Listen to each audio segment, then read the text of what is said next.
Monsieur le Président, je souhaiterais savoir s'il serait possible, à chaque recrutement de chargé de mission des différents postes importants, disons, de la communauté d'agglomération, que nous puissions avoir un tableau récapitulatif qui détaille les effectifs, l'évolution des effectifs pour chaque type de chargé de mission. Parce que moi, personnellement, je ne connais pas exactement l'amplitude. Je sais qu'il y a un chargé de mission emploi, insertion, commerce, transition énergétique. Si nous avions un tableau, ce serait beaucoup plus lisible vis-à-vis des attributions et des effectifs de ces différents chargés de mission. Alors, est-ce qu'il faut pour notre intercommunalité un nouveau chargé de mission relatif au développement économique? Moi, je ne sais pas, je ne suis pas sûr que ce soit très utile. Je ne pense pas d'ailleurs que notre intercommunalité, ni toutes les intercommunalités en général, soient très utiles.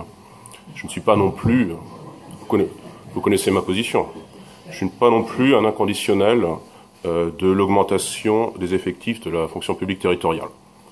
Je pense personnellement qu'il conviendrait de réduire les effectifs de la territoriale et de consolider au contraire les effectifs des fonctions publiques hospitalières et d'État. Je suppose d'ailleurs que si nous nous affairons à traiter la thématique du développement économique par le recrutement d'un nouveau chargé de mission, c'est que, somme toute, dans la Carène, dans les communes de la Carène, notre économie ne va pas si bien. Et je pensais pourtant, pour paraphraser quelqu'un, que ça va mieux. C'est un message qui est venu d'en haut, de quelqu'un qui a renoncé depuis et dont vous êtes un petit peu, Monsieur le Président, l'ambassadeur local.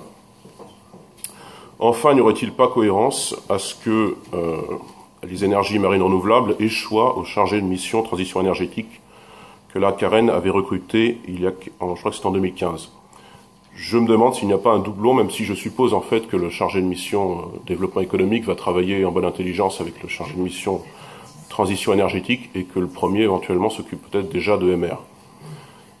Et puis je constate que M. Runvogt se plaint à juste titre des candidats qui défendent la réduction drastique de toutes les fonctions publiques, pour le coup, sans expliquer trop. 1,5 million de fonctionnaires en moins, ce serait évidemment un désastre. Il est surprenant que M. Runvogt, probablement le 23 avril 2017, vote pour un candidat qui soit pour le maintien de la fonction publique. Et puis, le 7 mai, somme toute pour sauver la République, vote François Fillon. Je m'en étonne un petit peu. Voilà quelques interrogations. Merci par avance pour vos réponses.